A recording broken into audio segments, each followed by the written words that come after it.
अस्सलाम वालेकुम, मैं हूं मोहम्मद अब्दुल्ला ज़फ़र। आप देख रहे हैं मेरा यूट्यूब चैनल थल फार्मिंग। तो जनाब आज मैं मौजूद हूं अपनी बदकिस्मत तहसील नूरपुर थल की बदकिस्मत मनसूबे ग्रेटर थल कैनाल के ऊपर। जी नाजरीन, आप जो मेरे पीछे देख रहे हैं ये बहुत बड़ी सी नहर, तो ये फ़कत इतनी छोटी नहीं है, इसके पीछे बहुत बड़ी मेन कैनाल है और इसके ऊपर 3 मेन हेडवर्क्स बनाए गए हैं जिनमें से सब ब्रांचेस निकलती हैं। ये भी एक सब ब्रांच है जिसके ऊपर मैं खड़ा हूँ और इसमें से आगे मेन डिस्ट्रीब्यूशन कैनाल्स निकलना थी जिन्होंने ज़मींदार को पानी देने थे। तो ये बदकिस्मत मंसूबा जनरल परवेज़ मुशर्रफ साहब के दौर में शुरू किया गया।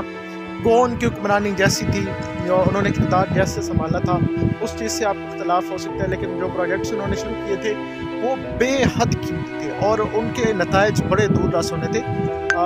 इस प्रोजेक्ट को अगर कंप्लीट होने दिया जाता, इस प्रोजेक्ट को अगर चलने दिया जाता तो इसने आपके करोड़ों एकड़ अराजी को सराब करना था। ये सिर्फ नूरपुर थल के लिए नहीं था, बल्कि ये डिस्ट्रिक्ट खुशाब की तहसील नूरपुर थल, डिस्ट्रिक्ट बखर की तहसील मनकेरा, तहसील दरिया खान, तहसील चबारा, डिस्ट्रिक्ट लिया में और मुजफ्फरगढ़ तक इसने जाना था। और इसने सारे इलाकों को और पूरे खसूसन थल की बेल्ट जो थी, जो रेगिस्तानी बेल्ट थी, उस सब को सैराब करना था। लेकिन बदकिस्मती ये हुई कि परवेज़ मुशर्रफ साहब के जाने के साथ साथ पीपल पार्टी की हुकूमत आ गई दरिया सिंध की। वो जिस तरह की उनकी थी कि जी सिंध का पानी है, पंजाब को क्यों नहीं आना चाहिए, तो उन्होंने आके इनकी मेन कैनाल्स और हेडवर्क्स जितने थे वो तकरीबन मुकम्मल हो चुके थे, लेकिन उसके बावजूद उन्होंने इस पर काम रोक दिया। फिर इसकी ग्रांट्स बंद हो गई, तो फर्दर इस पर काम नहीं हो सका। ना डिस्ट्रीब्यूशन कैनाल्स बन सकी, ना ज़मींदारों को खाल बना के दिए जा सके, ना ज़मींदार पानी लगा सके। जो अरबों खरबों के मंसूबे थे, जो अरबों खरबों डॉलर्स इस पर लगाए जा चुके थे, वो सारे अब देखें रेत में, टिब्बों में मिल रहे हैं, खाक हो रहे हैं, क्योंकि उसका फ़ायदा कोई नहीं है ज़मींदार को। अब जो 1-2 कोई खाल मेन डिस्ट्रीब्यूशन बनी है उसके ऊपर अगर किसी की कोई ज़मीन आ रही है, किसी ज़मींदार की आ रही है, तो वो अपने तौर पर लगा रहे हैं पानी।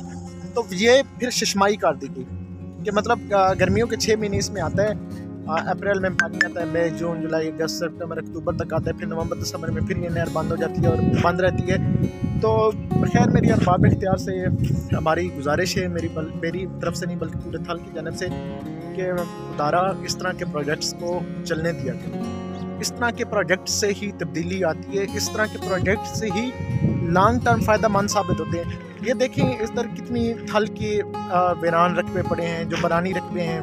ये इधर मेरे पीछे अगर आप देख सकें कि कितने वीरान हैं। अगर ये नहरें बन जाती, प्रोजेक्ट्स कंप्लीट हो जाते, ज़मींदार को पानी दस्तयाब हो जाता, तो आज कम से कम जो हमारा ज़रई मुल्क है, हम इस तरह करके कहते हैं कि जी हमारा ज़रई मुल्क है, तो ज़राअत में तो कम से कम हम खुद कफील हो जाते, तो ज़राअत की हमारी प्रोडक्शन बढ़ सकती थी और हमारी मुल्क की और कौमी आमदन को बढ़ाया जा सकता था।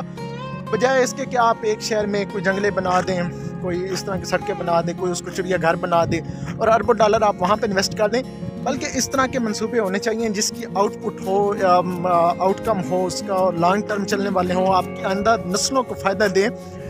तो लीडर वो होते हैं जो नस्लों को सोचते हैं। तो खैर मेरी गुजारिश है तमाम अरबाब इख्तियार से कि खुदारा हमारे थल के बासियों को ख्याल किया जाए। हमारी करोड़ों की राजियाँ आपने तबाह बर्बाद कर दी थी, जिसमें से आप देखें नहरें गुजर गई हैं, दोनों साइड पे रकबे बच गए हैं, आधा उधर आधा उधर। अगर नहरें नहीं चलती तो वो फजूल है, वो ज़ाया हो गए रकबे।